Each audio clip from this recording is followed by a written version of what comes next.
මේ data එකට අදාළ path එක අයින් වෙන එක විතරයි සිද්ධ වෙන්නේ. ෆයිල් එක සම්පූර්ණයෙන්ම අයින් වීමක් සිද්ධ වෙන්නේ නැහැ. ඉතින් මම දැන් ඔයාලට මේ කියලා දෙන ස්ටෙප්ස් ටික ෆලෝ කරොත් ඔයාලටත් පුළුවන් ඔයාගේ ෆෝන් එකක් විකුණනකොට ආයෙත් ඒ ගත්ත කෙනාට ඔයාගේ පරණ data recover කරගන්න බැරි වෙන්නම factory reset එකක් හරියට කරගන්න. මේ විදිහට කරොත් ඔයාගේ ෆෝන් එකේ කලින් තිබ්බ private data, ඒ කියන්නේ ෆෝන් එක රීසෙට් කරන්න කලින් තිබ්බ ඔයාගේ private data දැනට ලෝකයේ තියෙන හොඳම ෆොරෙන්සික් ටූල් එක පාවිච්චි කරලවත් කාටවත් රිකවර් කරගන්න බැහැ.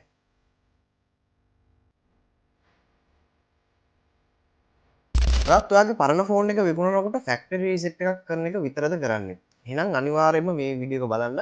මොකද කිව්වොත් ඔයාගේ පරණ ෆෝන් එක ෆැක්ටරි රීසෙට් එකක් කරාට තවත් කෙනෙක්ට ඔයාගේ ෆෝන් එකේ කලින් තිබ්බ data recover කරගන්න පුළුවන් වෙන්න ඉඩ කඩ තියෙනවා. ඉතින් අපි අද වීඩියෝ එකෙන් කතා කරන්නේ ඇත්තටම ෆැක්ටරි රීසෙට් එකක් කරාට පස්සේ ෆෝන් එකක තියෙන data වලට මොකක්ද වෙන්නේ කියලා සහ මෙන්න මේ ඩිජිටල් ෆොරෙන්සික්ස් කියන ටෙක්නොලොජි එක පාවිච්චි කරලා ෆෝන් එකක් රීසෙට් කරාට පස්සේ කලින් තිබ්බ data recover කරගන්නේ කොහොමද කියලා. ඉතින් තාමත් channel එක subscribe කරලා නැත්නම් දැන්ම පල්ලෙහා තියෙන subscribe button එක click කරන්න. අපි intro එකකින් වීඩියෝ එකට ගිහිල්ලා කතා කරමු නීතිය ගැන වැඩි විස්තර ඇතුව.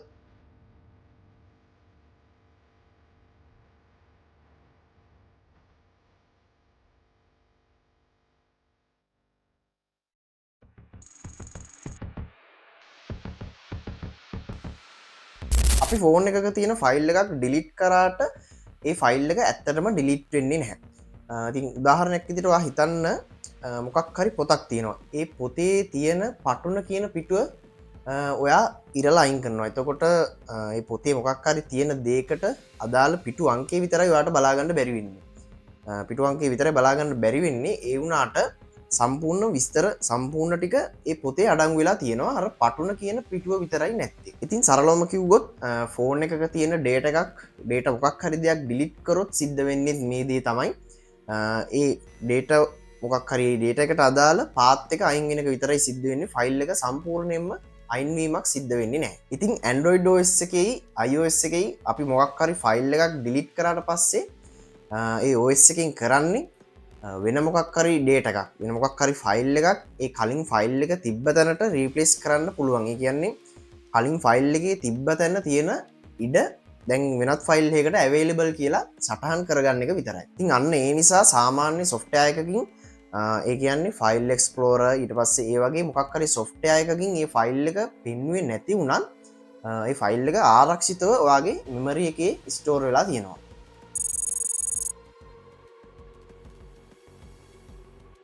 දැන් අපි බලමු කොහොමද මේ ඩිජිටල් ෆොරෙන්සික්ස් කියන ටෙක්නොලොජි එක පාවිච්චි කරලා පරණ ෆෝන් එක පරණ රීසෙට් කරපු ෆෝන් එක තියෙන data එකක් recover කරගන්නේ කොහොමද කියලා. ඉතින් විශේෂයෙන්ම මේ ක්‍රමය අපරාධ පරීක්ෂණවලදී ගොඩක් දුරට පාවිච්චි කරනවා. ඉතින් පළවෙනි ක්‍රමය තමයි logical acquisition. ඉතින් මේ ක්‍රමයේදී සිද්ධ වෙන්නේ මොකක් හරි software එකක් පාවිච්චි කරලා අර රීසෙට් කරපු ෆෝන් එකේ හැංගිලා තියෙන සහ ඉරේස් වෙලා ගියපු සියලුම data ටික recover කරන එක. ඉතින් මේ දේ Tenosha ඊට පස්සේ Disk Drill Pro කියන software එක වගේ softwares පාවිච්චි කරලා සිද්ධ කරන්න පුළුවන්. ඊළඟ ක්‍රමය තමයි physical acquisition. ඉතින් මේ ක්‍රමය තමයි මේ ටෙක්නොලොජි එකේ තියෙන deepම method එක.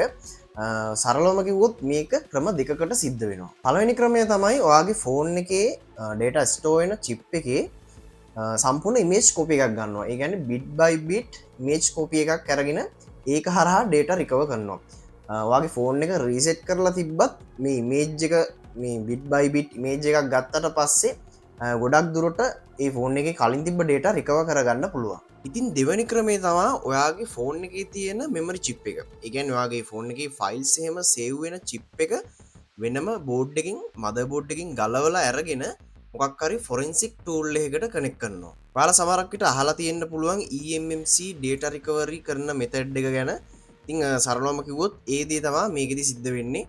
ඔයාගේ ෆෝන් එකේ තියෙන chip එක වෙනම ගලවලා අරගෙන පොඩි ජම්පර්ස් වගේ කේබල් දාලා වෙනම සර්කිට් එකකට හයි කරලා ඒ හරහා තමයි data recovery කරන process එක සිද්ධ කරන්නේ.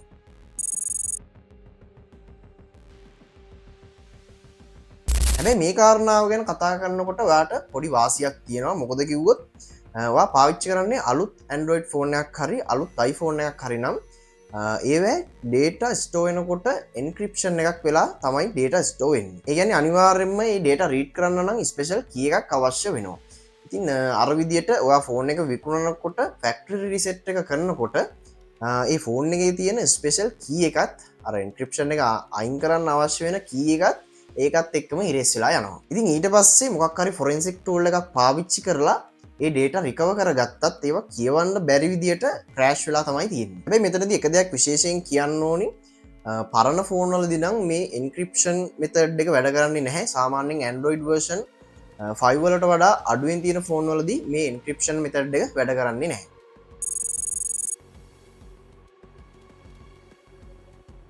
ඉතින් අපි දැන් කතා කරමු කාටවත්ම ඔයාගේ ඩේටා රිකව කරගන්න බැරි වෙන්න කොහොමද මේ ඩේටා ඔක්කොම විනාශ කරලා දාන්නේ කොහොමද ෆැක්ටරි රීසෙට් එකක් හරියටම කරන්න කියලා. ඉතින් මම දැන් ඔයාලට මේ කියලා දෙන ස්ටෙප්ස් ටික ෆලෝ කරොත් ඔයාටත් පුළුවන් ඔයාගේ ෆෝන් එකක් විකුණනකොට ආයෙත් ඒ ගත්ත කෙනාට ඔයාගේ පරණ ඩේටා රිකවර් කරගන්න බැරි වෙන්නම ෆැක්ටරි රීසෙට් එකක් හරියට කරගන්න. ඔයා මුලින්ම ඔයාගේ ෆෝන් එකේ තියෙන accounts වලින් log out වෙලා ඒ කියන්නේ ඔයාගේ ෆෝන් එකේ තියෙන Google account එක ඊට පස්සේ ඔය bank accounts වගේ දේවල් වලින් log out වෙලා සාමාන්‍ය විදියට එකපාරක් ෆෝන් එක රීසෙට් කරන්න. දැන් මේ රීසෙට් කරපු ෆෝන් එක ආයෙත් පාවිච්චි කරන්න පුළුවන් විදියට සෙටප් කරගෙන ඔයා ගාව තියෙන වැඩකට නැති මොන හරි ෆයිල්ස්, ඒ කියන්නේ මොන හරි ඉමේජ් ඊට පස්සේ වීඩියෝස් වගේ දේවල් ඔයාගේ ෆෝන් එකේ ස්ටෝරේජ් එක පිරෙනකම්ම සම්පූර්ණයෙන්ම සේව් කරන්න. එතකොට අපි අර කලින් ෆැක්ටරි රීසෙට් එක කරනකොට data erase වෙච්ච තැන් වලටත් අපි මේ අලුතෙන් සේව් කරන ෆයිල් ගිහිල්ලා සේව් වෙනවා. ඉතින් ෆෝන් එකේ ස්ටෝරේජ් එක ෆුල් වෙනකම්ම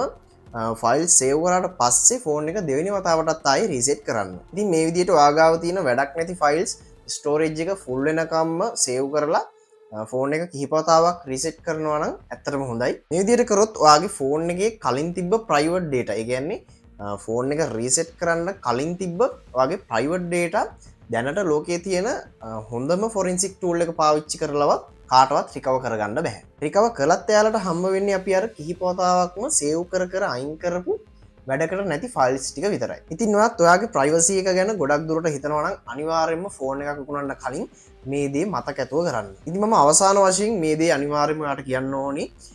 ටෙක්නොලොජි එක කියන්නේ හැමදාම එකම විදියට තියෙන දෙයක් නෙවෙයි. මේ දැන් තියෙන දේ නෙවෙයි තව ටිකකින් තියෙන්නේ. මොකක් හරිම අප්ඩේට් එකක් සිද්ධ වෙනවා.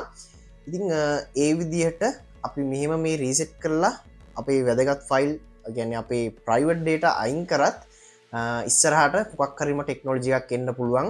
අපි ඒ විදිහට අයින් කරපු දේවල් පවා රිකව කරගන්න පුළුවන් වෙන්න.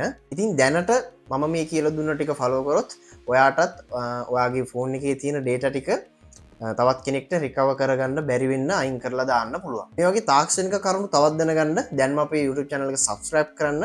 ඒ වගේම මේ වීඩියෝ එක ඔයාගේ යාළුවන්ට share කරන්නත් මේ වීඩියෝ එකට like කරන්නත් අමතක කරන්න එපා. එහෙනම් ඊළඟ වීඩියෝ එකෙන් හම්බ වෙමු. ඔයාලා හැමෝටම ජය වේවා.